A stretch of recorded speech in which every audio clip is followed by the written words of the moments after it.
Oi, gente, aqui é a professora Ana. Eu vou começar a resolver exercícios com vocês da nossa primeira revisão de circuitos elétricos, que é uma revisão para a nossa primeira prova, certo? Então, eu gostaria de chamar a atenção de vocês para as convenções, primeiro, né, de corrente e tensão. Então, eu peço para que vocês sempre olhem duas informações no circuito, que é o sentido convencionado e a magnitude de corrente. E óbvio que algumas vezes vocês que vão convencionar esses sentidos, mas é pelo resultado da magnitude obtida com o sentido convencionado que vocês vão conseguir analisar o circuito e conhecer o sentido real de corrente. A mesma coisa acontece para a tensão, eu peço para observar a polaridade convencionada e magnitude de tensão, para daí a gente extrair a análise, que é a polaridade real de tensão do circuito. Aqui, na sequência, a gente trabalha as relações de tensão corrente, né? O que a gente faz? A gente pega aquelas duas convenções anteriores e a gente relaciona as duas, né? Então, eu peço para que vocês utilizem sempre a convenção passiva de sinais. Isso significa que a nossa potência absorvida é uma potência positiva, e aqui tem uma informação bem importante, que é a corrente entra pelo positivo do elemento passivo, e a gente consegue observar isso, por exemplo, nesse circuito aqui, que vocês têm uma corrente com o sentido de entrar no positivo do elemento. Para a gente trabalhar e fortalecer essas relações, nós temos esse primeiro exercício aqui, que é um exercício sobre o teorema de Telemann. Aqui está o exercício. Esse exercício ele nos solicita a corrente Ix utilizando o teorema de Telemann. Está aqui a corrente X. Eu poderia simplesmente utilizar uma lei de Kirchhoff, porque eu conheço a corrente nesse ramo, conheço a corrente nesse ramo e conheço a corrente nesse ramo aqui também. Né? Faltaria só o Ix, eu consigo resolver com lei de Kirchhoff. Porém, não é o que nos interessa nesse momento. Tá? Essa topologia tem uma informação bem importante, porque ela é uma topologia de único par de nós. E a gente sabe que numa topologia de único par de nós, a gente tem a mesma tensão entre esses nós, obviamente, né? E que tensão é essa, né? Essa tensão é uma tensão de 25 volts, tá aqui, né? Ou tá aqui também, né? Eu tenho 15 com 10, utilizando a lei de Kirchhoff das tensões, a gente tem também 25 volts ali. Aqui também, né? 15 com 10, eu tenho 25 volts também. Por que eu tô falando dessa informação?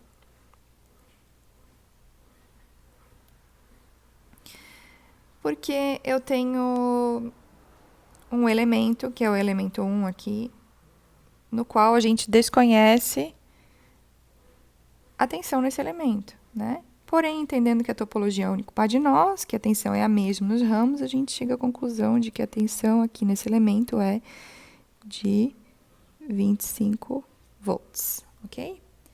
Então, que outra característica elétrica a gente não conhece? Mais nenhuma, né? Todos os elementos têm disponível as características elétricas, excetuando ali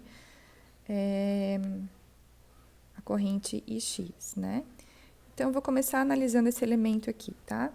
Observem que a corrente de 1 ampere, ela tem esse sentido aqui. Isso é muito importante para a gente trabalhar a potência no elemento 1, porque a gente vai precisar colocar um sinal nessa potência, né? Porque a nossa referência, a nossa convenção é a potência absorvida, e eu preciso saber se esse elemento está absorvendo ou fornecendo potência, porque se ele estiver fornecendo, a gente vai ver surgir um sinal negativo, né, na magnitude da potência. Então, aqui eu tenho a minha corrente enxerga um sinal positivo, enxerga a polaridade positiva do elemento, né? O que significa que eu tenho uma potência absorvida, uma potência positiva. Então, eu copio esse sinal aqui, que é o mais 25, vezes a corrente, que é 1. Só lembrando, né, que P é V vezes I, né? E aqui eu não posso esquecer que tem sinal nas magnitudes e tem sinal também relacionado ao sentido e polaridade, tá? Então, não é só uma análise de sinal, são 4 análises de sinais, tá? Então, nesse caso aqui, deixa eu arrumar isso aqui. Nesse caso aqui, temos 25 vezes 1, o que me dá uma potência 1 de 25 watts, positiva mesmo, né? Ok? Então, tá ali a nossa potência 1.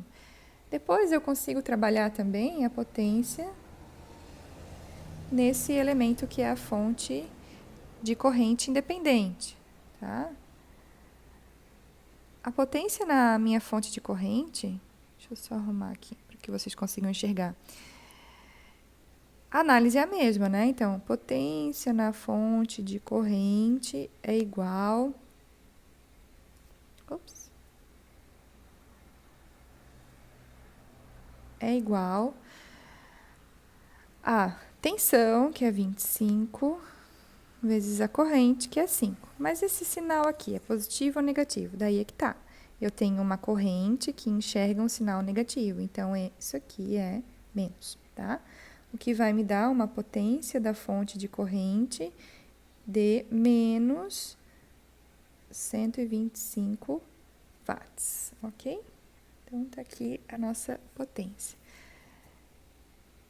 Nesse ramo aqui, eu não consigo fazer uma análise de potência ainda, porque me falta uma informação de corrente ou uma informação de potência total do circuito. Tá? Então, aqui que a gente vai fazer, a gente vai analisar no elemento 3 e na fonte de tensão. Então, vamos lá, vamos analisar no elemento 3 e na fonte de tensão. Nesse elemento 3 aqui, nós temos o seguinte, então, nós temos uma corrente de 2 amperes entrando pelo positivo, que é o sinal que ela enxerga. Então, a nossa potência 3, ela vai ser igual a mais, né? 15 vezes 2 amperes. Então, nossa potência 3 é 30 watts, ok? O mesmo aqui na fonte de tensão. Observem que essa fonte não está fornecendo para o circuito, que a corrente é de 2 amperes aqui, e ela está entrando pelo positivo. Essa fonte está absorvendo. Ah, mas uma fonte não tem que fornecer.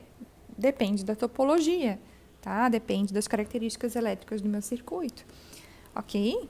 Então, a potência na minha fonte de tensão é igual a 10, né? Positivo, porque, né, a corrente enxerga o positivo dessa fonte, vezes 2 amperes, e a gente tem que a potência na fonte de tensão é igual a 20 watts, ok? Agora vamos aplicar o teorema de Telegen, né? Eu falei para vocês que o somatório das potências tem que ser igual a zero, desde que eu use a mesma convenção para elaborar todas as potências. Então, nós temos o seguinte aqui, a potência no elemento 1 é 25 watts, no elemento 3 é 30 watts, e na fonte de tensão aqui é 20 watts, isso deu 75, e a potência na minha fonte de corrente é menos 125. Me deu um déficit aqui de 50 watts. Ok? Esse é o meu déficit aqui. Essa informação é muito importante, porque é com esse déficit que eu vou calcular essa corrente X que percorre os elementos fonte de corrente e elemento 2. Tá? Como é que eu vou fazer isso? Eu vou trabalhar esses elementos como uma única tensão, 25 volts, tá? Porque eu não tenho como dividir nesse momento, senão seriam duas variáveis, né? E eu vou calcular de uma forma um pouquinho diferente do que a gente fez até agora, né? Então, a gente trabalhou potência vezes I, né? A gente tinha essas informações de tensão e corrente, agora eu não tenho a informação de corrente, eu tenho ao contrário, eu tenho o déficit e eu tenho a tensão vezes X. Observem que eu deixei um espacinho aqui, porque eu quero que vocês olhem uma outra informação importante aqui do circuito. Essa corrente tem esse sentido. Ela enxerga aqui um sinal de menos, então essa tensão aqui, ela é negativa, tá? O que vai me dar uma corrente X, então, tá? De menos 2, duas casas decimais, ampere, unidade, né? Não esqueçam. Unidade, nem as duas casas decimais, conforme eu solicito para vocês, ok? Essa é a resposta do nosso exercício. Até mais.